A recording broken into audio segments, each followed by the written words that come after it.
the big with another one. We got another one. As you see, we have a whole bunch of bob whites. We have 3 different types of bob whites.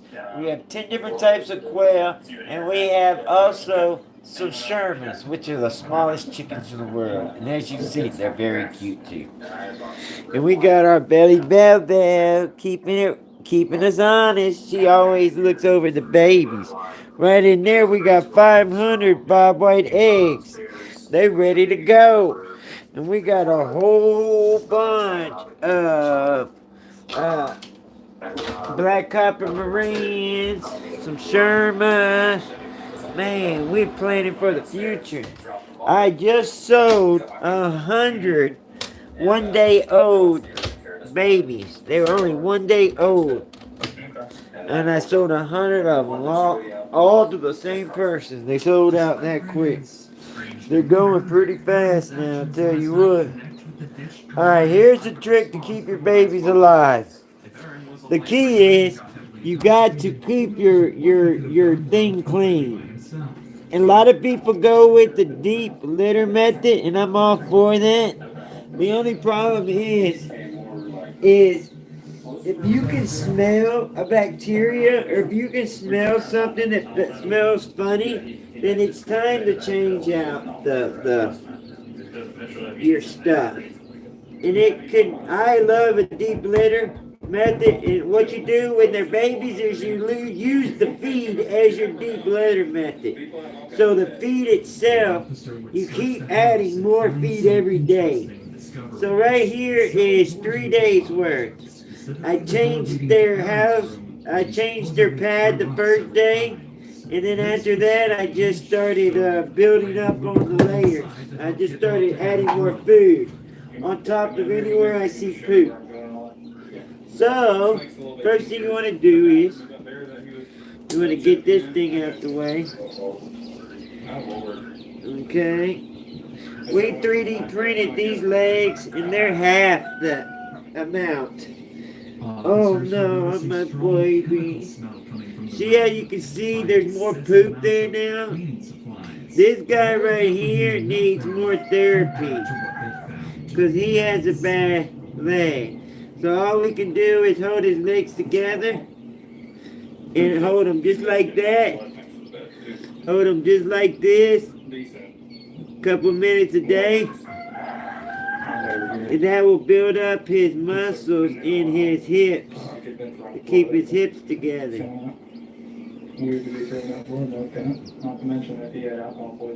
This will heal him, so he'll be able to walk like the rest. Because if you hold him, he can. Alright, enough of that. So, I lost only 3 babies. And these are actually these are 2 different ages. They're about 2 days apart. It seems as though Brandon sensed the officer's suspicion arising as well, as when Aaron's ring was being searched. See, I got a bunch of chickens. They're going to tear this all up. See, so I got 2 pads. I'm going to roll 1 pad, and then I'll roll another pad. We'll do 1 pad, and then I'll lay down a new pad. I'm just trying to get all the feed over here one time. And then you just start rolling it. Come on, Baba. Okay. He's up the fence. Head back towards Followood.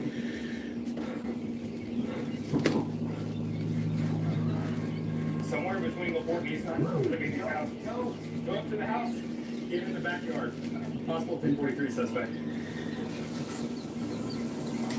No, I want to give this to my chickens.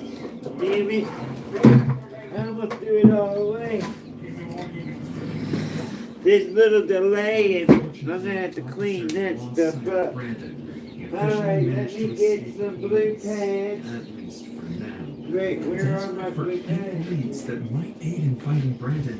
Police began going door to door around the neighborhood, questioning witnesses who might have caught a glimpse of where he had fled. During this effort, one officer encountered a neighbor who happened to be on the phone with Brandon's father.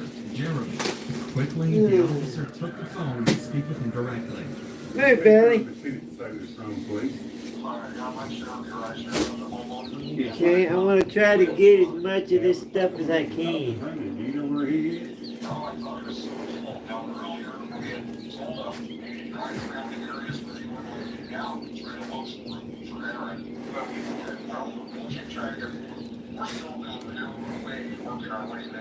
Even Jeremy was clueless regarding Brandon's whereabouts, and seemingly so was everyone else, as an entire hour would go by with Brandon nowhere to be found. Okay, so we're gonna curve these corners. This is the tricky part.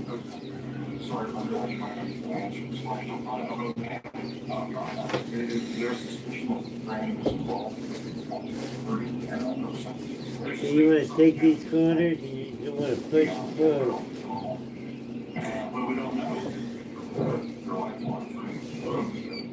We call back after the boys' mom called us. So now, you just want to get these guys over here now. Come on. Yes, sir. Yeah.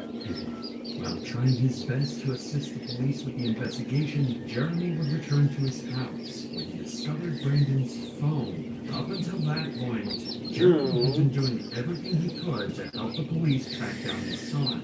However, after finding the phone, Oh, I just his found a cooperation dead with the police one. stopped. He refused to hand the phone over. So that makes 3 dead ones. Had he seen something on it?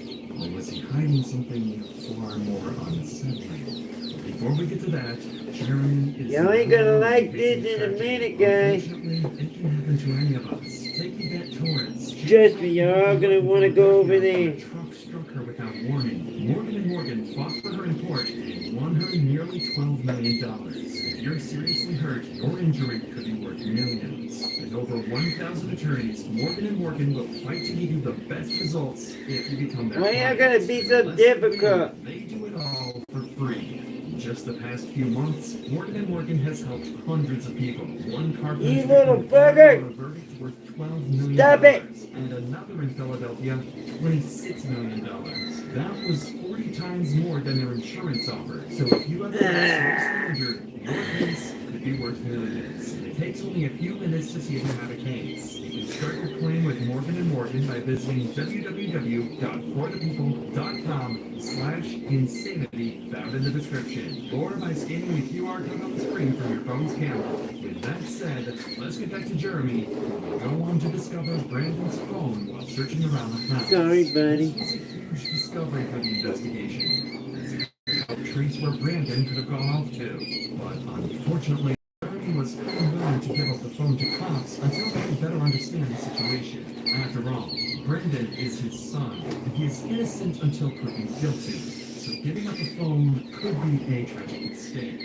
Again, hours go by with no further leads or clues as to where Brandon went. What Jeremy managed to find on Brandon's Okay, phone you during go this over period there. will forever remain. I'm making sure nobody has any burns on their back or anything. His demeanor would shift dramatically.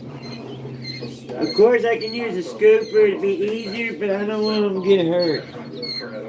That's why I use my heater. Damn it, Billy! Yeah, I mean, we'll probably need to go through it, see, at least, maybe where he can do it. There is a significant amount of blood, that's very different. Yeah, on part. But I want to be sure that we get, not on fire, okay?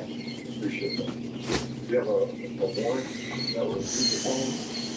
No, we have to get a warrant, something like that. We could go through it that now. That's for, might be something else. And that's him, you know, I can't promise you that. No, I don't, I don't have that. I want to go, I understand. All right, well, yeah, I'm going to Something had changed. Whatever was on that phone had to be disturbing, and the officer seemed to have caught on to this as well. Because he doesn't know what's going on. But he seemed a little shocked that we're at his house. Ready. You know, he seemed respectful. Hey, well, you gotta wait a second now. Being at his house. Go feed this to the I tried to get a chickens. bill for him. I tell you, wait, man. I tell you, I'm sorry, Dad. What? Go to the Dollar General in French Camp. Saw what? You don't want to go to the other Dollar General store. I don't want to go to no Dollar General. Go to the one in French Camp. What about that one? And the police don't get down there. The police are always there too. What do you mean? Police officers were spotted Them boys live there. on the phone. Brandon reviewed They live on that south side. notes such as No, I don't like going there because I spend too much money there, bro. dark places where my mind melts. That's my problem. That feels so cool. My brain's a waterfall. I spend too much money. I can turn myself on. You do too, though. They notified me as the smartest man alive. Additionally, the to-do list following the murder of Aaron. 1. Schedule last 3 songs. This was in reference to his YouTube channel where he would post his music. 2. Vacuum. 3. Laundry. Here you go. 5. Take bath. Tomorrow. 1. Text Rachel that Aaron threw up horribly. I think there was some blood in it. 2. I woke up and he was gone. Whether or not these exact messages Oh, I'm sorry. is unknown. But something on that phone made it clear to him that Brandon had killed Aaron. And just an hour later, Jeremy would call police detailing that he was with Brandon and that he was willing to surrender and turn himself in. So 25 minutes later, Brandon and his parents arrived at the station. Yeah, but make sure you get the blue stuff. Alright, that's how you do it. You gotta clean it daily if you want it not to smell, you want it not to die. That's how I do it. I'm right seat. Come back for useful tips. Like I said, this is Haven's Homestead. Where a chicken head can be a chicken head. Juju, get in here, Juju. You should have put it in a line. That way they're not on top of each other. You know next time. Come on, Juju, now. Juju, come on, boy. Hey, yeah, come back and like Haven's Homestead. And remember, you got all things are possible. Get out there and live your dream. Get out of here. Real quick. Anything else? Go ahead, have a seat.